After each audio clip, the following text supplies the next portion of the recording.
반갑습니다. EBS 검정고시 과학의 손수희쌤입니다. 오늘은 여러분과 함께 중3 과정의 지구과학 영역을 같이 한번 살펴볼 건데요. 그 첫 번째죠. 오늘 배울 내용은요. 지구의 대기에 관한 겁니다. 특히 시험 문제는 대기권 부분에서 많이 출제가 되고 있거든요. 각각 어떤 특징을 가지고 있는지 한번 알아보도록 하겠습니다. 먼저 우리 지구 대기의 구성 성분부터 생각해 볼까요? 지구의 대기는요, 질소가 약 78%, 산소는 21% 구워져 있는데요. 자, 대부분이 이렇게 질소와 산소로 이루어져 있습니다. 그러면 나머지 기체들이 그렇죠. 합쳐서 1%를 차지하는구나 라고 생각하실 수 있겠죠. 아르곤이나 이산화탄소들, 기타 등등 기체들이 나머지 1%입니다. 여기에서 우리 살펴보시면요. 자, 대기가 있기 때문에 나타나는 현상이 있는데요. 이 대기는 그쵸. 요 바로 공기 생각하실 수 있겠죠. 공기가 이동하면 우리가 바람이 분다라고 얘기를 하잖아요. 자, 보세요. 공기를 이동시키니까 바람이 느껴집니다. 자, 이쪽에 있는 여러분들 공기를 한번 이동시켜 보세요. 바람이 그쵸. 느껴지시죠? 자, 또 하늘이 파랗게 보인다라는 것도요. 이 공기 입자들 있잖아요. 요 알갱이들이 그쵸. 빛을 산란시킬 때 그것이 바로 파랗게 보이는 거거든요. 그렇구나. 자, 그래서 대기가 이렇게 있기 때문에 하늘도 파랗게 보이는 거예요. 우주 사진들 한번 보세요. 우주는 그 사진을 찍어보면 어때요? 하늘이 까맣게 보이잖아요. 이러한 대기, 공기 입자들이 없어서 그렇구나 라고 생각할 수가 있습니다. 네. 빛을 반사하는 것들이 없으면요. 그런 식으로 어둡게 보이는 거거든요. 이해하셨습니까? 네. 자, 그렇다면 여기에서 풍화가 일어난다는 것도 어때요? 우리 비바람 생각하면요. 자, 그냥 비만 내는 것이 아니라 비바람이 몰아치면 어떻습니까? 그 바람과 함께 거세게 좀 더, 그쵸, 깎이고, 풍화작용이 일어난다라고 생각하실 수 있습니다. 이렇게 생활 속에서 대기가 있기 때문에 나타나는 현상도 한번 정리해 봤고요. 이어서 대기의 역할. 자, 이런 게 더 시험 문제 나오겠죠? 대기가 하는 역할이 뭡니까? 자, 우리 아까 산소가 몇 퍼센트? 21%, 21이었죠. 네, 이렇게 산소가 주어져 있습니다. 자, 산소가 있을 때 우리는 숨을 쉴 수가 있겠죠. 동물이나 식물이나 호흡할 때 전부 다 산소가 필요하잖아요. 동식물이 호흡할 때 필요한 산소를 공급해주는 거 바로 이 대기의 역할이다라고 보실 수 있겠고요. 또 하나 중요한 것이 자외선 차단입니다. 자외선이라는 것은 이 자자가 보라색 자자입니다. 왜? 바깥 외자죠. 이 가시광선 영역이라고 해가지고요. 빨주노초파나모 이것은 가시광선의 영역인데 그 중에서도 보라색의 바깥쪽 그쵸 선으로 나가는 쪽을 우리가 자외선이라고 하는데요. 이 자외선을 많이 받아들이게 되면 자 어린 식물체들은요 고사하거나 말라 죽거나 또 이제 사람 같은 경우는 심하면 피부암이 발생하는 경우도 있거든요.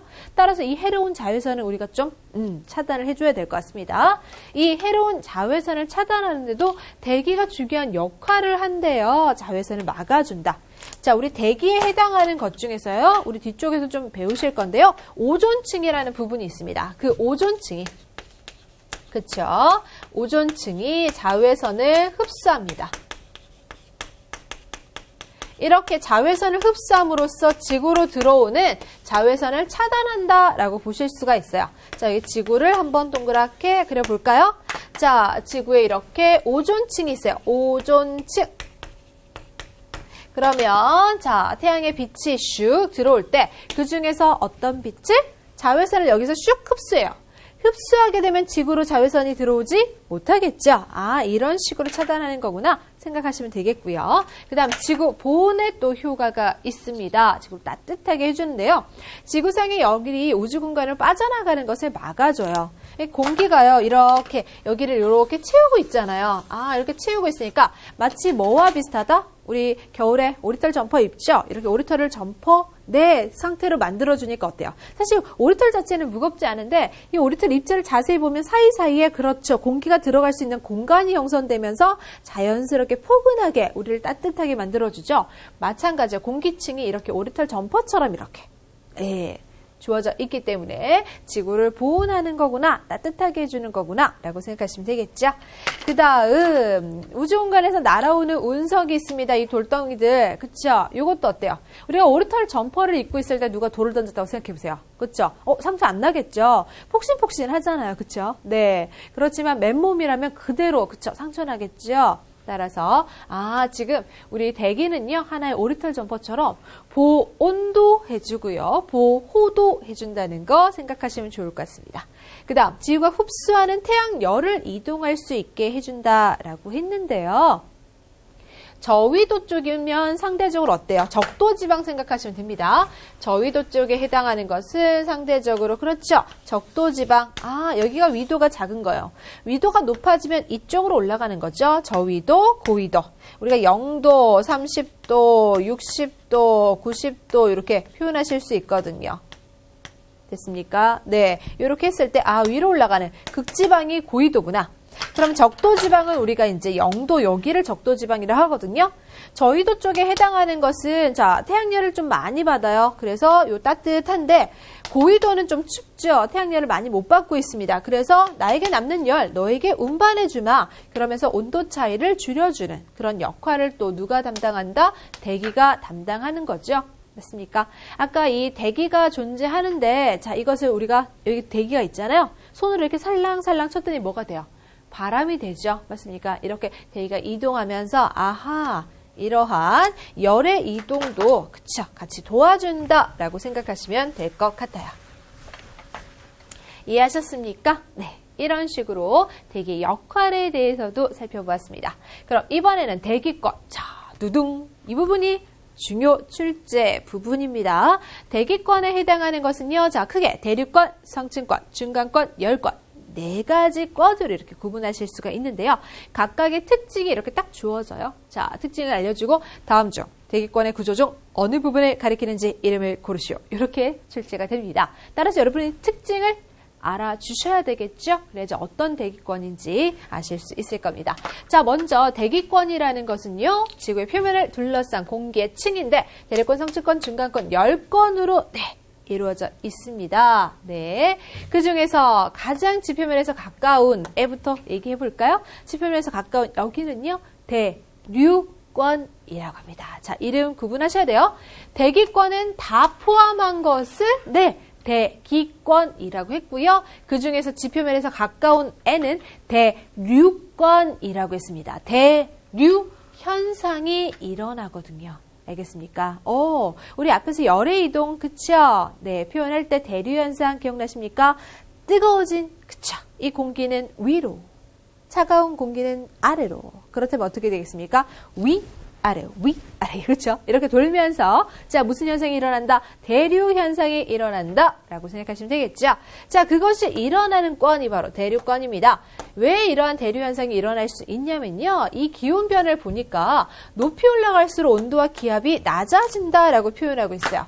간단하게 이쪽에다 살짝 그려볼게요. 이쪽을 지표면이다 라고 생각하고요. 이쪽에 따뜻한 태양의 열이 그쵸 나에게 전달되고 있다. 태양의 열이 쫙쫙쫙쫙 주어집니다. 태양열 쫙쫙쫙 표현해봤습니다. 태양열.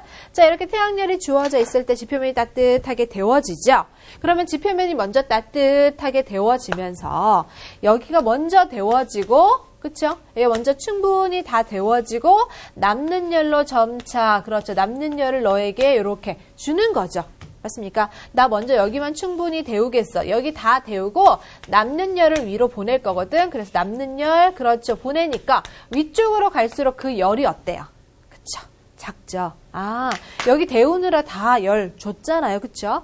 그렇다면 상대적으로 위로 갈수록 어떻습니까? 그 온도가 낮아진다. 이해하실 수 있겠어요? 마치 뭐 생각하시면 되냐면요. 난로에 가까운 쪽은 굉장히 따뜻한데 멀리 있는 쪽은 어머나 별로 그닥 따뜻하지 않네. 그쵸?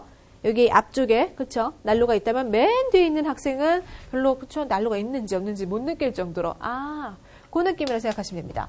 태양열이요. 접근이 이렇게 쭉 되었을 때 이 태양열에 의해서 지표면부터 따뜻하게 데워진다는 거예요. 태양이 너무나 멀리 떨어져 있기 때문에 지표면부터 데워지면 지표면에 해당하는 이 부분이 충분히 그쵸 데워진 다음에 그 에너지가 남는 것들이 위로 올라간다 라고 생각하시면 됩니다. 알겠습니까? 그래서 멀리 떨어져 있는 이 태양열에 의해서 여기가 따뜻해지는 것이 아니라 그쵸 태양이 지표면을 데우고 지표면을 데운 그 열에 의해서 점차 이렇게 따뜻함을 우리가 느꼈다. 기억하실 수 있겠죠? 됐습니까? 물론 근원적인 것은 그 태양 복사 에너지라고 하거든요. 그게 근원이 되긴 하지만 워낙 지구에서 멀리 떨어져 있기 때문에 직접적으로 우리가 따뜻함을 느끼는 건 지표면에 가까웠을 때 그 공기가 더 따뜻하다라고 느끼는 거예요. 이 태양이 주는 그 열은 차곡차곡 지표면에 쌓이거든요. 우리 오래 서 있으면 머리 어때요? 따뜻하잖아요.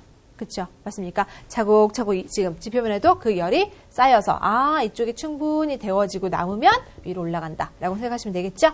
자, 그럼 높이 올라갈수록 온도가 낮아져요? 그러면 여기다 한번 써볼까요? 위에는 지금 그러면 상대적으로 찬 공기, 그쵸? 맞습니까? 이 아래쪽에 해당하는 것은요, 따뜻한 공기라고 생각하실 수 있겠어요. 그럼 따뜻한 공기는요, 여러분 따뜻한 공기는 가벼우니까 어디로 가요? 따뜻한 공기는 가벼워서 위로 갑니다. 따뜻한 공기는 가벼워서 위로 가는데 찬 공기는 어때요? 찬 공기는 상대적으로 무겁죠? 그래서 아래로 갑니다. 이해하실 수 있겠습니까? 따뜻한 공기는 가벼워서 위로 가는데 찬 공기는 상대적으로 무거우니까 가라앉는다. 그럼 여기 사이에서 일어난 이 현상을 우리는 뭐라고 표현할 수 있다? 대류 현상이라고 표현하실 수 있는 거죠. 됐습니까? 위, 아래 가고 있죠. 따뜻한 공기는 상대적으로 가벼워요. 자, 위로 갑니다. 찬 공기는 상대적으로 무거워요. 아래로 갑니다. 그래서 우리가 물 끓였을 때도 보면요. 그 보리들, 그쵸? 보리차 끓일 때 그 보리들이 빠글빠글 움직이잖아요. 위로 올라갔다, 아래로 갔다. 요걸 막 돌고 있는 거예요. 되셨어요? 자, 이해되셨죠? 자, 그렇다면 기온 변화에 해당하는 거 살펴보면서 대류 현상까지 이해하셨고요. 이때 이 대류 현상과 함께 우리 지표면 가까운 이쪽에는요. 자, 공기에 수증기가 있습니다. 이 수증기가 한번 생각해 보세요. 자, 올라갔다가 내려올 때요. 내려올 때는 어떻습니까? 어떤 상태가 되겠죠? 물방울 상태로 떨어지는 비가 되는 거구나. 이해하실 수 있겠어요? 그래서 기상현상이 일어나는 것도 뭐다? 대류현상과 함께 수증기가 존재할 때 기상현상이 생긴다라고 기억하시면 됩니다. 그러니까 이 기상현상에는 대류현상도 필요하지만 거기에다가 플러스 뭐가 존재해야 된다? 수증기가 존재해야지 기상현상이 나타날 수 있다라고 기억하시면 돼요. 그래서 우리 대기권 중에서 기상현상, 요거 나타나는 건 어디? 그렇죠. 대륙권만 기상현상이 나타났어요. 네, 생각하실 수 있겠죠?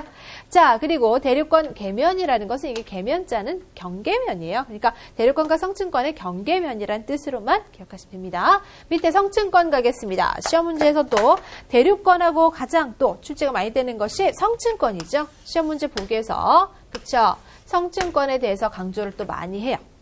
4가지 권이 있는데 그 중에서 특히 누가 제일 시험이 많이 나요? 그럼 성층권. 넘버 2는 대륙권. 이렇게 얘기할 수가 있을 것 같아요. 성층권에서 중요한 일을 하고 있거든요. 한번 볼까요? 우선 성층권이라는 건 대륙권, 그 다음 위로 성층권이 존재하고 있습니다. 그 위로 50km까지 있고요. 거기에는 무슨 층이 있다? 얘가 존재감이 중요한 거죠. 무슨 층? 오존층. 별표 알려주는 센스 발휘하시고요. 오존층이라는 것은 바로 오존. 자, O3 요 상태예요. 오존. 많이 들어보셨죠?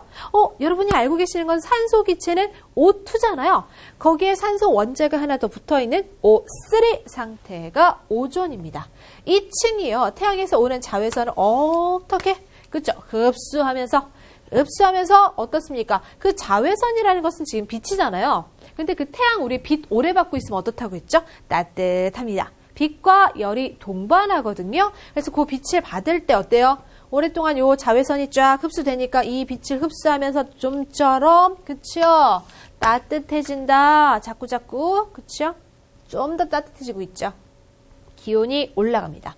자외선이란 요 빛은 열과 함께 동반하면서 자, 요걸 흡수하니까 기온이 자꾸자꾸 올라가네요. 그러면 여러분 한번 생각해 보세요. 자, 여기에서 우리 성층권이 존재할 때 그쵸? 성층권 안에는 오존층이 있다라고 했어요. 여기가 지금 성층권이라고 할 때요.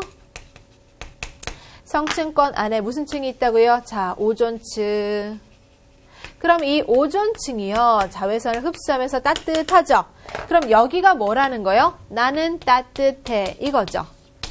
맞습니까? 그러면 상대적으로 차가운 공기가 어디 있다는 거예요? 나는 차가워.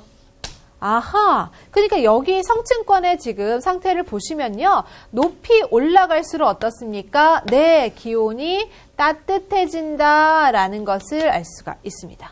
아, 태양이 지금 이쪽에서 열을 줄 거예요. 그 태양열, 그 빛 중에서 자외선 지금 흡수하고 있으니까 태양빛이 이렇게 들어올 때 그 열을 받아서 이쪽에 오존층 열 많이 받으니까 이쪽은 따뜻해. 상대적으로 이 아래쪽은요. 점차 이제 대륙권으로 가까워지는 그쪽은 차갑겠다.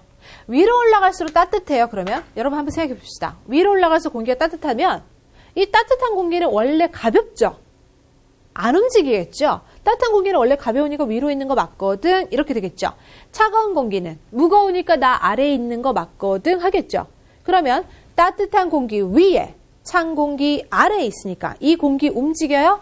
안 움직여도 되겠다. 나 이미 뭐 하다? 공기가 안정적으로, 그쵸? 공기의 안정이다. 아, 안정층을 유지하고 있단 말이야. 알겠습니까? 공기가 안정적으로 이렇게 가만히. 그럼 이런 대기가 안정하니까요. 어떻습니까? 공기가 이렇게 안정적으로 이렇게 유지가 되어 있으면 자, 만약에 이쪽으로 비행기가 간다고 했을 때 비행기가 어때요? 흔들리지 않겠죠. 만약에 우리 대류현상이 있는 쪽으로 간다면 대류현상이 있는 쪽에서는 비행기가 이렇게 가려고 했는데 이 아까 대류현상 올라갔다 내려갔다 이거 그러면 비행기 기체가 약간 흔들리잖아요. 아, 이해하셨습니까? 그러나 성층권에서는 어때요? 대기가 이렇게 안정적이다. 자, 이 대기 안정도 뭐랑 또 관계 있었어요? 오존층과 관계 있었죠? 그래서 성층권은 이제 설명할 때 오존층을 중심으로 확 잡아주시고 이 오존층이 있기 때문에 위로 올라갈수록 기온이 높아진다. 그리고 그래서 대기가 안정적이다. 그리고 대기가 안정적이기 때문에 비행기 항로로 이용될 수 있다까지가 세트. 아시겠습니까? 그렇게 기억하셔야겠죠? 그래서 우리 한번 생각해 보시면요. 자, 비행기 타보셨다면, 네, 제가 타본 경험을 한번 생각해 보면요. 이륙할 때 살짝 흔들려요. 이륙할 때는 어디를 통과해야 되니까요. 지표면에서 대륙권을 그렇죠. 통과해야 되잖아요. 이륙할 때 살짝 흔들리고요. 성층권에서는 안정적으로 갑니다. 그 다음 다시 땅으로 내려와야 되겠죠. 그렇죠? 땅으로 내려온다면 자 다시 성층권에서 대륙권 통과해야 되겠죠. 그래서 착륙할 때 또 한 번 흔들립니다. 그리고 지표면. 아, 그래서 이륙하고 착륙할 때 약간 흔들리는 거 느껴지는 거 이해되시죠? 네. 자, 그리고 성층권 계면이란 건 경계면이에요. 성층권을 중심으로 그 다음에 중간권과의 경계면 얘기하실 수 있겠습니다. 자, 이렇게 성층권에 해당하는 것은 대기가 안정적이라는 표현 꼭 기억을 해 주시면 좋겠습니다. 대기권에 대해서 이렇게 얘기하고 있습니다. 자, 그럼 이번에는요. 대륙권, 성층권 학습해 봤죠? 이번엔 중간권입니다. 중간권은 50에서 80이고요. 킬로미터 구간에서 올라갈수록 기온이 내려갑니다. 지금 이건 왜 그럴까요? 여기는 오존층이 없어요. 자, 오존층이 없기 때문에 다시 아래쪽에서 존재하던 그 대륙권과 마찬가지로 위로 올라갈수록 기온이 낮아진다라고 표현하실 수가 있습니다. 그럼 위로 올라갈수록 온도가 낮아지면요. 가장 위쪽, 그러니까 중간권을 중심으로요. 중간권의 위쪽인 80km 부근에서 대기권 중에 온도가 가장 낮은 부분이 형성되게 되는 거죠. 그리고요. 자, 이렇게 위로 올라갈수록 기온이 낮아지게 되면 우리 대륙권에서 살펴본 것처럼 무슨 현상? 대류 현상이 나타나게 됩니다. 그러나 뭐가 없다? 수증기가 없어요. 수증기가 없기 때문에 기상현상도 없다. 제가 기상현상이라는 것은 대류현상과 함께 수증기가 존재할 때 기상현상이 일어날 수 있다고 했죠. 맞습니까? 오케이. 요거 기억하시고요. 중간권 계면, 역시 경계면이라는 표현이었고요. 자, 밑에 열권 가겠습니다. 열권은 80km 이상입니다. 쭉 올라갑니다. 자, 그래서 이 위쪽으로 쭉 올라가게 되면 쭉쭉쭉 무엇과 가까워지겠습니까? 그렇죠. 한 1000km 정도 쭉 올라가면 저쪽에 태양과 좀 더 가깝겠다. 상대적으로. 다른 대기권 안에 존재하고 있는 대륙권, 성층권, 중간권에 비해서 열권은 그쵸. 좀 더 쭉쭉쭉 올라가면 태양과 가깝게 느껴지겠죠. 그래서 그 태양 열을 그쵸. 조금 간접적으로 상대적으로 받고 있기 때문에 위로 올라갈수록 온도가 따뜻해지는 또 네 구간이 열권입니다. 알겠습니까? 자, 기온 변화. 그렇고 낮과 밤의 기온차가 심하다라고 표현하고 있는데요. 이건 왜 그럴까요? 열권쯤 가면요. 대기가 뭐하기 때문에 희박해요. 대기 희박함으로 그래서 낮과 밤의 기온차가 크구나. 우리 공기가 희박하면 이렇게 낮과 밤의 기온차가 심합니다. 우리 달에서도 한번 생각해 보면요. 네, 달도 우리가 학습할 때, 네, 대기가 거의 없어서 낮과 밤의 온도차가 크다라고 했었죠. 열권은 왜 대기가 이렇게 희박하게 되겠습니까? 이 지구가 있다면 이 지구 주변에 자 이렇게 대기가 네 존재하는 거 가까운 쪽은 많이 이렇게 존재해요. 근데 먼 쪽으로 가면 이렇게 희박해지더라. 그 이유는 지구 중심으로 당기는 요 중력이 이렇게 멀리 가게 되면 약해지잖아요. 그래서 먼 곳에서는 그 중력 당기는 힘 약해서 대기가 희박한 거구나 라고 생각하실 수 있습니다. 자, 열권의 특징도 시험 문제 많이 나오는데요. 오로라와 전리층이 존재한다라는 거 기억해 주시고요. 자, 이 전리층에 해당하는 것은 전파를 흡수하고 반사하는 층이다라고 간단하게 기억하시면 되겠습니다. 오로라 전리층이 존재합니다. 오로라는 이제 TV 다큐멘터리 같은 데서도 한 번씩 등장하는데요. 굉장히 아름다운 커튼이 샬랑샬랑 실루엣을 보여주는 것처럼 그렇죠. 그러한 빛깔을 나타내는 부분이었었죠. 자, 이어서 이번에는 그림을 한번 보면서 확인해 보도록 하겠습니다. 아까 대륙권은 어땠어요? 위로 올라갈수록 온도가 낮아진다. 성층권 위로 올라갈수록 온도가 높아진다. 중간권 위로 올라갈수록 온도가 낮아진다. 열권은 태양의 그쵸? 그 영향으로 위로 올라갈수록 온도가 다시 높아집니다. 낮아지고 높아지고 낮아지고 높아지고 지그재그 지그재그 확인하실 수 있겠지요? 자, 이 모습 정리 한번 해주시고요. 이어서 이번에는 쪽집게 문제 한번 보겠습니다. 출제되었던 문제인데요. 자, 지구 대기권의 구조 중 오존층. 제가 요거 오존층 확실하게 기억해달라. 어디에 있다? 이 존재감 중요하다고 했죠. 자외선 흡수한다. 바로 오존층이 있다는 것은 성층권. 정답 3번을 선택하실 수 있겠죠.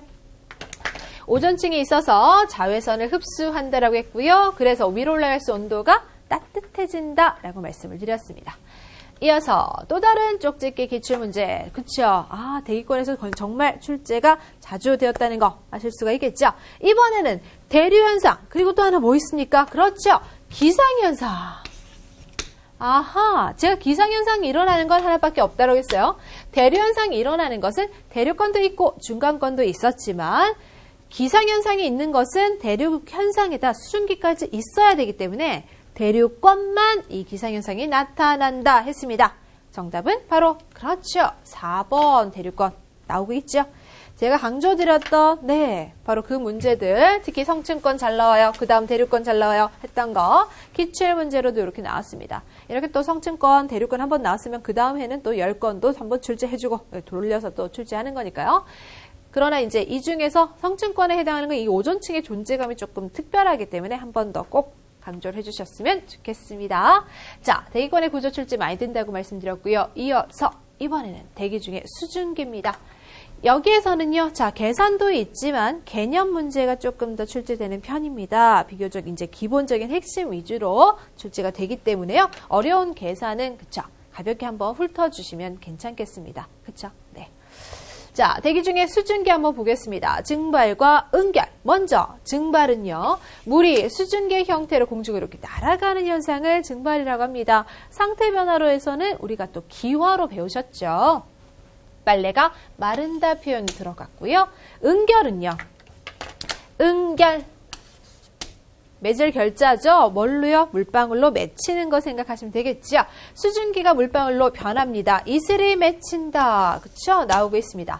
그럼 증발과 응결은 우리가 상태 변화로 생각해 봤을 때 증발은 기화에 해당하는 상태 변화고요. 응결은 그쵸? 수증기, 기체가 물방울, 액체로 됐으니까 기체에서 액체로 액화에 해당하는 상태 변화구나.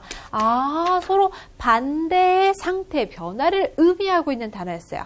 구분하실 수 있겠습니까? 증발, 응결 보셨고요. 그렇다면 이 중에서 증발이 잘 일어나는 조건에 대해서 한번 생각해 보겠습니다. 증발이 잘 일어나는 조건은요, 뭐와 같다? 자, 뭘 생각할까요? 증발 잘 될 때면요, 바로 빨래가 그렇죠. 잘 되는 조건. 그래서 여러분 쉽게 기억하시려 여기 한번 메모하시면 좋을 것 같아요. 빨래가 잘 마르는 조건. 네. 그거 떠올리시면 증발 잘 되는 조건 쉽게 기억하실 수 있습니다. 우리 빨래 언제 잘 마르던가요? 그렇죠. 기온이 높을수록. 이때 빨래가 샥 잘 말랐죠. 그 다음 바람이 잘 불수록. 바람 불면 빨래가 또 잘 마릅니다. 네, 마르게 되는 거고요. 그 다음 습도는 낮을수록 습도는 낮은 게 좋아요. 기온은 높고 바람도 잘 부는 게 좋은데 습도는 낮은 게 좋겠죠. 됐습니까? 습도라는 것은 공기의 촉촉한 그쵸? 그 습기 정도를 얘기하는 건데요. 그럼 습도가 낮은 이러한 상태는 우리가 건조할수록 우리 건조한 날씨 햇살이 쨍쨍 내리쬐고요. 비 한 방울 안 내릴 것 같처럼 바짝 마른 건조한 날씨일 때 빨래가 정말 잘 돼요. 네, 잘 마릅니다. 그 다음 햇빛이 잘 들수록 이라고 표현할 수 있습니다. 이렇게 증발이 잘 일어나는 그 조건에 대해서 같이 한번 생각해 봤습니다. 기억하실 수 있겠습니까? 네, 이러한 조건들이 출제가 될 수 있겠죠. 보기로 등장하기 좋잖아요. 그렇죠? 우리 또 보기가 4개 아닙니까? 한 번 더 살펴봐 주시고요. 그럼 이번에는 이슬점에 대해서 같이 한번 살펴보겠습니다. 이슬점에서는요, 이 용어에 대한 것을 좀 이해하시는 게 중요하거든요. 자, 포화 수증기량이라는 것은 포화 상태의 공기, 자, 세제곱미터죠. 1세제곱미터라는 그 공간 속에, 그러니까 가로, 세로, 높이가 전부 다 1m의 그 공간 속에, 자, 포화 상태로 들어있는 그 수증기 양을 포화 수증기량이라고 합니다. 포화 상태라는 건 뭐죠? 가득 채워져 있다라고 표현하실 수 있겠죠? 이것이 바로 포화 상태라고 보실 수 있습니다. 자, 그 다음에 이슬점이라는 것은요, 그러한 포화 상태일 때 이슬이 맺히기 시작하는 그 순간의 온도를 우리는 이슬점이라고 합니다. 됐나요?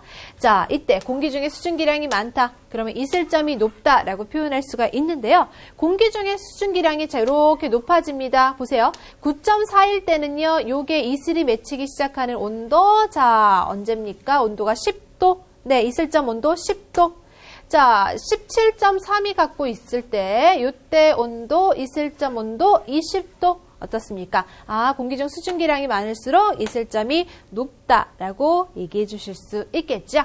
자, 공기 중에 그 실제 수증기량이 포화 수증기량과 같을 때, 내가 존재하고 있는 그 양이, 그쵸? 포화 수증기량과 같을 때 그 온도가 바로 이슬점이다라고 보실 수가 있습니다. 그러니까 공기 중에 지금 17.3입니다.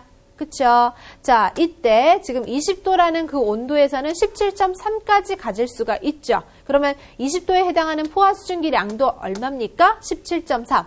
현재 갖고 있는 거하고 포화에 해당하는 수증기량의 값이 같을 때 그쵸? 그 온도 우리가 이슬점으로 표현하실 수가 있습니다.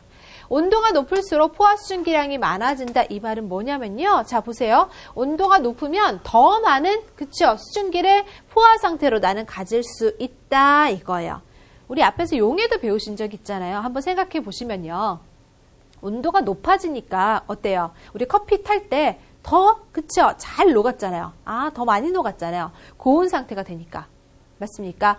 여기서도 지금 보니까 온도가 높아질 때 어떻습니까? 그쵸? 지금 공기 중에 수증기량이, 그쵸? 더 많이, 네, 지금 존재할 수가 있었구나. 포화 수증기량이 더 많았구나. 라고 생각하시면 되겠습니다. 이해하실 수 있겠죠? 온도가 높을수록 포화 수증기량이 많아졌어요. 그거 어디서 또 예를 들어 생각하실 수 있냐면요. 우리 사우나 들어가면요. 거기 온도가 꽤 높잖아요. 그래서 공기가 어떻습니까? 굉장히 촉촉한 느낌이 들죠? 고온 상태에서는 그 수증기량이 이렇게 많이, 그쵸? 존재할 수 있거든요. 그렇게 촉촉한 상태로. 기억하실 수 있겠습니까? 네, 온도가 높을수록 그 수증기량을 많이 포화 상태로 가질 수 있다. 포화 수증기량이 많이 많아진다. 기억하시면 되겠고요. 자, 그럼 여기서 불포화 공기라는 것은 바로 뭐냐면 포화가 더 큰 거예요. 숫자 간단하게 한번 넣어볼게요. 제가 포화 수증기량이 10일 때 현재 7을 가지고 있어요. 그럼 제가 7을 가지고 있다라는 사실은 그쵸? 수증기 더 있어도 되겠다. 나 지금 부족해. 불포화야. 더 채울 수 있는데 하겠죠? 이게 불포화 공기죠? 맞습니까? 자, 근데 지금 이 불포화 공기 상태를 제가 냉각을 시킬 거예요. 자, 보세요. A 상태가 어때요? 이 포화 상태에 미치지 못한 불포화라고 보실 수 있겠죠. 근데 이 불포화를 냉각을 시킵니다. 지금 30도에 해당하는 것을, 그쵸? 20도까지 냉각시켜요. 그러니까 약 한 10도 정도 낮추어 준 거죠. 온도를 이렇게 낮추어 줬더니, 이 빨간 포화 수증기량 곡선과 만나게 됩니다. 그쵸? 이렇게 만나게 되니까 나는 이제 포화 상태가 되었어. 그쵸? 이제는 어떻습니까? 내가 갖고 있는 7이라는 그 양하고요. 포화 상태의 그 수증기량이 어때요? 같아졌어요. 그쵸? 자, 지금 포화 공기 같아졌다. 표현하고 있죠. 이해하셨습니까? 아하. 그러면 이 순간에 뭐가 맺히기 시작한다? 이슬이 맺히기 시작한다. 그 경계점이다. 경계되는 그 온도의 점이다. 20도 이슬점 찾으실 수 있겠죠. 근데 이 상태에서 또 냉각을 시킵니다. 온도를 더 떨어뜨려요. 온도를 더 떨어뜨리니까 이제는 응결 C 상태가 되었다. 자, 지금 보시면 C 상태가 되죠. 지금 내가 갖고 있는 건 17.3이라는 양이에요. 그런데 이 C 상태의 온도를 보니까 10도예요. 온도를 또 10도 정도 또 떨어뜨렸어요. 그러니까 10도에서 가질 수 있는 것은 어느 정도예요? 10도에서는 이렇게 올라가 보니까 포화 수증기량 곡선이 9.4까지만 가질 수 있잖아요. 9.4까지만 가질 수 있는데 17.3이나 그쵸? 지금 갖게 되었어요. 그러면 나머지는 어때요? 나는 지금 9.4밖에 못 가져. 너네들은 지금 수증기로 존재할 수 없어. 돌아가. 무엇으로? 물방울로 돌아가. 이렇게 되는 거죠. 아, 그래서 응결이 일어난다는 거예요. 제가 아까 응결 뭐라고 했죠? 물방울로 송골송골 맺히는 거. 그 응결량이 바로 뭐예요? 요 차이분만큼이 응결량이 된다라는 거예요. 그러니까 온도를 낮추었더니 포화 수증기량 값이 어떻게 된 겁니까? 포화 수증기량 값이 그렇죠. 지금 이렇게 더 떨어졌잖아요. 온도를 낮추니까 포화 수증기량에 해당하는 이 값이 이런 식으로 더 떨어졌죠. 쉽게 하기 위해서 숫자 작게 넣겠습니다. 여기서 예를 들어 5처럼 이렇게. 아, 그랬더니 자 이제는 네가 커다. 아, 너 큰 만큼 요 차이 나는 거 7하고 5 차이 나는 것만큼 응결돼야겠어 이거죠. 이해하실 수 있겠습니까? 네. 자, 요런 예로 생각하실 수가 있는 거예요. 자, 그래프 보면서 가볍게 개념 정리하셨죠? 요 정도만 해주시면 되겠고요. 이어서 상대 습도 알아보겠습니다. 상대 습도는 공기의 습한 정도를 백분율, %로 나타낸 것인데요. 상대 습도 지금 공식이 굉장히 긴 것처럼 보이죠? 하지만 요거 개념 문제로 단순하게 나온 적이 있을 때 뭐만 아시면 된다? 습도는요. 자, 기본적으로 % 단위인데 이거 계산하실 때, 자, 포인트 글자 동그라미 치겠습니다. 포화분의, 그쵸? 여기 사이에다가 실제, 이렇게 해줄게요. 다시 한 번 더. 어떻게 푸하시면 된다고요? 포화분의 실제 곱하기 %는 항상 100을 곱해야 된다. 아, 자, 식을 좀 더 간단하게 만들어 드렸습니다. 그쵸? 정확한 공식은 요거 맞아요. 근데 요 의미가 바로 뭐다? 그 온도에서의 포화 수증기량이에요. 그러니까 그 포화량 적으시면 되겠고요. 그리고 지금 공기 요 1m 세제곱 속에 포함된 수증기량 어떻게? 지금 현재 갖고 있는 양. 아, 실제로 갖고 있는 양.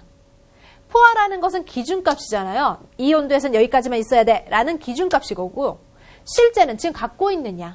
그러니까 포화분의 실제 곱하기 100 하시면 여러분이 쉽게 푸실 수가 있는 거예요. 어떤 이렇게 네모 공간을 만들어주고요. 여기에 포화는 10개까지 들어갈 수 있어, 수증기량. 근데 여기 존재하는 것은 5개야. 그럼 어떻습니까? 아, 포화는 10개인데 실제로 존재하는 건 5개야? 그럼 이거 상대수 몇 % 나와요? 10분의 5니까 10분의 5 곱하기 100%, 그쵸? 요거 100 숫자 곱해주셔야 되겠죠? 네, 그럼 몇 % 나옵니까? 50% 나오는 거죠. 퍼센트 단위는 100을 곱해서 해주셔야 되니까 요 그림을 상대 습도로 표현하자 한다면 요 상대 습도는 포화 상태일 때는 공기 10개 들어갈 수 있다고? 근데 요거 실제로는 5개 들어갔지? 그럼 상대 습도는 50%야 라고 써주실 수 있는 거예요. 습도는 항상 단위 뭐라고요? 퍼센트 단위. 그래서 100. 그쵸? 퍼센트 단위 하려면 100을 곱해 주어야 한다라는 거죠. 이해하셨습니까? 이렇게 그림 문제 나온 적이 있었거든요. 단순합니다. 개념 아는 게 더 중요해요. 포화분의 실제 곱하기 100. 되셨죠? 그 다음 건습구 온도계 나옵니다. 이거는요. 건구와 습구예요. 여러분 이름에서 힌트가 들어가졌어요. 지금. 건구는 말랐다, 건조하다. 습구는 습하다. 온도계 지금 2개 있는 거예요. 건구와 습구, 온도계 2개 있습니다. 이때 습구는 습하다. 어떻게 습하게 있을까요? 촉촉하게 지금 보면 끝이 물로 적신 헝겊으로 지금 감쌉니다. 그럼 아무래도 헝겊으로 감싼 쪽은 어때요? 그쵸? 열을 빼앗길 수 있겠죠. 그래서 건구보다 습구의 온도가 낮게 나타나게 됩니다. 이해하실 수 있겠죠? 아, 습구 온도가 그래서 그쵸? 낮게 나타날 수 있습니다. 만약에 같은 경우도 있어요. 만약에 건구하고 습구하고 이게 같다라는 뜻은 뭘까요? 건구 온도하고요. 습구의 온도가 같다라는 뜻은 지금 공기 중에 이미 수증기량이 꽉 차 있다는 소리예요. 공기 중에 수증기량이 꽉 차 있으니까 네가 아무리 헝겊으로 물을 이렇게 적셔봐라. 이것 때문에 온도 변화가 일어나나. 그거죠. 이미 공기 중에 수증기 꽉 차 있으니까 이렇게 헝겊으로 적셔놨어도, 물로 적셔놨어도 이게 이렇게 증발이 돼야지 열을 뺏기는데 그게 없으면, 그쵸? 그대로겠죠. 온도 똑같겠죠. 그럼 이 상황은 지금 바로 무슨 상황이다? 상대 습도가 100%인 상황이에요. 아, 공기가 습한 거죠. 100% 습해서 지금 따로 증발될 게 없어. 이런 상태. 아시겠습니까? 아, 이해되셨습니까? 그래서 건구 온도와 습구 온도가 같으면 상대 습도 100%고요. 일반적으로 우리 공기 그렇게 빡빡하게 습하지는 않잖아요. 그래서 일반적으로는 건조가 좀 일어날 수 있는 그런 상태. 습구의 온도가 낮다라고 기억하시면 되겠죠? 습구 온도가 낮습니다. 이거 물, 그쵸? 증발되면서요. 자, 그럼 이번에는요. 구름의 생성 과정에 대한 것을 같이 살펴보겠습니다. 주어져 있는 그림을 한번 같이 볼 건데요. 여기에서 보시면요. 지면에서 자, 공기가 상승되고 있습니다. 자, 이때 온도가 하강되고 있죠. 왜 그럴까요? 위로 올라갈수록 공기가 차가워집니다. 라고 말씀을 드렸어요. 그쵸? 자, 이때 뭐도 또 도와주냐면요. 부피 팽창을 합니다. 이게 공기가 상승하면서 기압이 감소하잖아요. 그럼 자연스럽게 공기가 단열 팽창이 이루어져요. 자, 단열 팽창이 뭐냐면요. 특별히 내가 이거 지금 열을 가하지는 않았어. 자, 단열이라는 거죠. 열을 가하지는 않았는데 어때요? 입자들 사이사이 바깥쪽에서 누르고 있는 그 압력이 감소하니까, 누르는 압력이 감소하니까 그럼 나는 팍 퍼질 거야? 그쵸? 퍼지니까 자연스럽게 이렇게 단열에 의한 팽창 이루어지면서 이 기온이 어떻게 된다? 하강한다라는 겁니다. 알겠습니까? 네. 이해하실 수 있겠죠? 우리 굉장히 뜨거운 떡이 있잖아요. 이 뜨거운 떡을 쭉 제가 늘려요. 이렇게 쭉 팽창시켜요. 그럼 어때요? 금방 식죠? 아, 온도 금방 떨어지죠? 네. 그런 것처럼 생각하시면 쉬울 것 같죠? 네.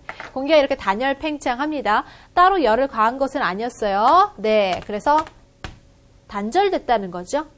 그런 상태에서 지금 기압 감소에 의해서 팽창이 이루어졌고, 이렇게 팽창하다 보니까 기온이 떨어졌다. 기온이 떨어지니까 이슬점에 뭐 했다? 도달했다. 우리 앞에서 그래프를 보신 적이 있습니다. 자, 기온이 떨어지면 이슬점이 도달하는 그래프 한번 잠깐 보도록 할게요. 여기 보세요. 기온이 어떻습니까? 떨어지니까 이슬점에 도달했죠. 맞나요? 기온이 떨어지니까 이슬점에 도달했다. 자, 이렇게 기억하시면 되겠죠? 자, 그렇다면 여기 상태에서 다시 한 번 더 기온이 떨어지니까 이슬점에 도달했다. 기억하시면서요. 요것을 보세요. 자, 기온이 떨어지니까 이슬점에 도달했다. 아하, 그 뜻이구나. 우리 앞에서 배웠던 그 개념하고 마찬가지예요. 우리 앞에서 자, 이 이슬이 맺히는 순간의 그 온도, 이슬점에 해당하는 거 살펴보셨죠? 기온이 떨어지니까 도달한다. 기억하시고요. 그 다음 이렇게 이슬점에 도달하니까 또 뭐가 일어날 수 있었습니까? 네, 점차 그 온도가 더 떨어지면 수증기의 응결이 살살살살 더 이루어질 겁니다. 수증기의 지금 응결이라는 것은 무슨 단어라고 했습니까? 그쵸? 물방울로 송글송글 맺힌다. 그러니까 지금 요 구름의 상태는 알고 보니까 아주 작은 물방울 상태를 표현한 거구나 라고 기억하실 수 있는 거죠. 이렇게 구름을 형성할 수 있다라는 겁니다. 자, 단계별로 정리하실 수 있겠습니까? 네. 공기가 올라가면요, 그 기압이 감소하게 됩니다. 대기가 누르는 압력이 올라가게 되면 아무래도 누르는 압력이, 그쵸? 작아지죠?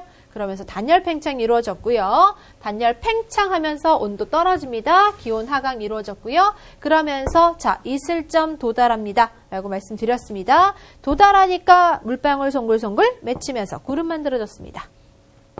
이거 구름의 생성 과정은 순서대로 나열하시오. 문제도 나온 적이 있거든요. 가볍게 한번, 그쵸? 메모도 해주시면 좋겠습니다. 자, 이어서 구름이 생성되는 경우입니다. 생성되는 경우는요, 쉽습니다. 앞에서 뭐라고 했어요? 상승하면서 만들어졌죠. 그래서 보시면요, 다 상승이라는 의미들이 지금 들어가고 있어요. 상승. 자, 찬 공기, 더운 공기 어떻습니까? 이 더운 공기가, 그쵸? 가벼우니까, 그쵸? 또 올라가겠죠? 네, 더운 공기가 뭐 합니까? 또 상승, 올라가겠죠. 지표면이 불균등하게 가열하죠. 자, 가열되면 또 따뜻한 공기 뭐 하겠습니까? 상승하겠죠. 그 다음 저기압에 해당하는 것도요. 자, 저기압이 있잖아요.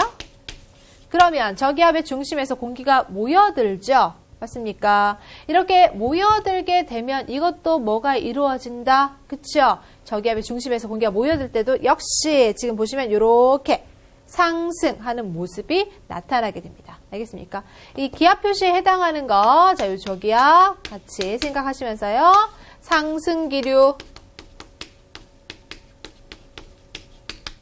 됐죠? 기억하실 수 있겠습니까? 자, 지금 요 그림처럼 다 그림 문제로도 또 출제가 되었다고 해도 보시면요. 네, 상승의 느낌, 상승하고 있는, 그쵸? 따뜻한 공기 보여주고 있습니다. 특히 저기압에 해당하는 것은요. 머릿속에서 정리를 해주셔야 되겠죠? 우리 바람이 이동할 때요. 고기압에서 저기압으로 가거든요. 그래서 여기 저기압이 표시가 되었다는 것은 바깥쪽에 이제 고기압이 있는 거예요. 고기압, 저기압은 상대적인 거라서 고기압에서 저기압이 이렇게 몰려 들어갑니다. 그럼 여기가 답답하겠죠? 나 올라갈래. 그러면서 상승기류. 그쵸? 정리하실 수 있겠습니까? 그래서 생각해 보시면요. 저기압에서 이렇게 공기가 쭉 모여들죠. 그러면서 구름이 지금 생성됐다고 했죠. 구름이 이렇게 많아지면 어떻게 되겠습니까? 아, 이게 구름이 나중에 무거워지면 비가 내리는 거죠. 그래서 일기예보 말씀드릴 때, 자, 저기압 이렇게 표시되어 있으면 올해 날씨를 말씀드리겠습니다. 북부지압에는, 그쵸? 북부지방에서는 저기압의 영향으로, 네, 비가 내리겠습니다. 흐리겠습니다. 이런 표현들 하잖아요. 네. 이해하셨습니까? 네. 일기예보, 거기서도 이렇게 저기압이 나오면, 아, 비가 내리는 것이, 자, 이렇게 상승되면서 구름이 생성되고, 구름이 생성되면서, 자, 구름이 무거워집니다. 비 내리거나 흐리거나, 이런 날씨가 만들어질 수 있다라는 거죠. 자, 오늘 또 일기예보 좀 더 잘 보시면 좋겠죠? 북부지방인지, 자, 부산 지역에서 비가 내리는지, 이런 것들도 한번 살펴보시면 좋겠습니다. 이어서 구름의 모양입니다. 자, 구름이 위로 이렇게 상승 운동이 가능한 이런 모습입니다. 자, 상승 운동이 강할 때, 이럴 때는 위로 슉, 솟은 적운형이다 표현하실 수 있는데요. 적운이라는 건 쌓을 적자예요. 구름이 이렇게 쌓아져 있는 것처럼. 네, 이런 상태에서는 비가 어떻게 내릴까요? 좁은 지역에 이렇게 두껍게 쌓여 있죠, 지금. 쏴 하고 비가 내릴 수 있기 때문에 이런 적운형 구름에서는요. 뭐가 내릴 수 있겠다? 아, 소나기 내릴 수 있겠다라고 기억하시면 되겠고요. 층운형은요. 상승 운동이 약하면 수평으로 옆으로 이렇게 펴지는 것처럼, 네, 옆으로 퍼지는 것처럼 이렇게 만들어져서 마치 계단 모양이다 되는 거죠. 그쵸? 계단 모양이다. 네. 요런 스타일로 만들어지는 것은 무엇이다? 층운형. 계단 층자 써서 구름 운자 써서 층운형 구름입니다. 이러한 층운형 구름에서는요. 네. 뭐가 만들어질 수 있을까요? 이슬비입니다. 넓은 지역에서, 그쵸? 비가 내리고 있죠? 샥. 얇게. 넓은 지역에 걸쳐서 이렇게 얇게 비가 내리고 있는 것은 이슬비 모습입니다. 구름의 모양을 보면서 우리가 어떤 또 비가 내릴 건지도 생각할 수 있습니다. 이어서 이번에는 비와 눈의 생성인데요. 자, 빙정설입니다. 빙, 얼음빙자겠죠. 정, 결정입니다. 그러면 얼음 알갱이가 형성될 수 있는 쪽은 어느 쪽이다? 빙정설이고요. 병합설에서는 합쳐졌다는 거죠. 여기서는 충돌을 합니다. 물방울끼리 충돌해요. 여기는 얼음 알갱이라는 글자 자체가 안 보이죠. 그래서 시험 문제에서 그림이 나오면요. 얼음 알갱이 글자가 있는 쪽 찾으셔서 아, 빙정설. 얼음 알갱이 없는 쪽은 병합설 하실 수 있겠고요. 또한 빙정설에 해당하는 것은 이렇게 얼음 알갱이가 만들어지려면 어때요? 조금 차가운, 그렇죠. 한대지방 생각하실 수 있겠죠. 얼음 알갱이의 수증기가 달라붙어서 커지면서 무거워져서 떨어진다. 네, 얼음 알갱이가 성립이 가능한 쪽입니다. 온대나 한대지방은 이 정도의 지금, 그쵸, 온도가 형성될 수 있었어요. 0에서 마이너스 40도까지 지금 형성이 되잖아요. 아, 0도 아래쪽으로 떨어지는, 그쵸? 지금 지표면에서 조금 위로 올라갑니다. 네, 위로 올라간 쪽에서 아, 요쪽쯤이면 얼음 알갱이 형성될 수 있는 네, 부분이 있구나. 빙정설 가능하겠구나. 그래서 눈이나 비가 내립니다. 얼음알갱이의 수증기가 달라붙어 커지면서 무거워져서 떨어진다 라고 하고 있고요. 지금 열대지방 쪽에서는요. 열대지방 어때요? 엄청 더워요. 이렇게 더운 지방에서는 어때요? 0도 지금 이하로 떨어지는 부분 안 보이고 있죠. 그러니까 얼음알갱이가 없습니다. 물방울끼리 충돌하는 거예요. 그러다가 무거워져서 떨어지니까 비가 내리는 거죠. 그래서 열대지방 하면 병합설, 빙정설은 온대나 한대지방. 그럼 우리나라는요? 어느 설? 빙정설 얘기할 수 있겠죠. 이어서 물의 순환입니다. 자, 우리 앞에서부터 구름 생성도 보셨고요. 자, 이슬점 공부를 하면서 그쵸? 이슬이 맺히기 순간 그 순간의 온도도 한번 살펴보셨습니다. 이런 식으로 자 물이 이동하는 것에 대해서 생각해 볼 수가 있었는데요. 이 순환시키는 가장 근본적인 에너지는 뭐였습니까? 가장 근본적인 것은 태양 복사 에너지. 얘가 맨 처음 시작했다 이거예요. 태양 복사 에너지가 태양열이 따뜻하게 지표면에게 쫙 그쵸? 그 빛과 함께 열을 쫙 줍니다. 그걸 주니까 자, 이 지표면이 따뜻해지면서 자, 여기에 있는 물 한번 증발시켜 볼까? 그쵸? 증발하면서 뭐 됩니까? 수증기 형태로 이렇게 위로 올라갑니다. 그런데 위로 올라가니까 어때요? 차가워지면서 그쵸? 어떻게 됩니까? 아, 물방울이 송글송글 맺히는 거 연결됩니다. 구름 만들어지죠? 자, 구름 만들어졌는데 구름이 너무 많이 무거워진다. 자, 무거워지니까 비가 내립니다. 강수 되겠죠? 자, 이 비 내린 것들이 그쵸? 호수나 육지에 비가 다 내렸는데 이것들 쭉 다시 지하수 형태로 바다로 또 흘려들어 나오겠죠? 그쵸? 여기서 또 다시 증발. 전체적으로 이렇게 물의 순환이 이루어진 거. 가장 근원. 맨 처음 출발한 애는 뭐라고요? 태양 복사 에너지다 라고 기억하시면 되겠죠? 자, 여기까지 오늘 투데이 키포인트 중요한 내용들 정리해 볼게요. 좀 많은 내용들이 있어요. 이 실점 부분들은 조금 난이도가 있어서 사실 출제가 그렇게 많이 되는 편은 아니었고요. 기본적인 것들, 우리 대륙권 성층권에서 지구의 대기권의 구조 아는 거 중요하거든요. 네, 그거 핵심 출제가 좀 많이 되었고요. 구름의 생성은요, 그 순서 한번 살펴보시면 되겠죠. 그리고 구름의 모습, 저군형, 층운형 구분되는 것도 한번 기억하시면 되겠습니다. 자, 오늘 배운 내용들 다시 한번 복습해 주시고요. 우린 다음 시간에 뵙겠습니다.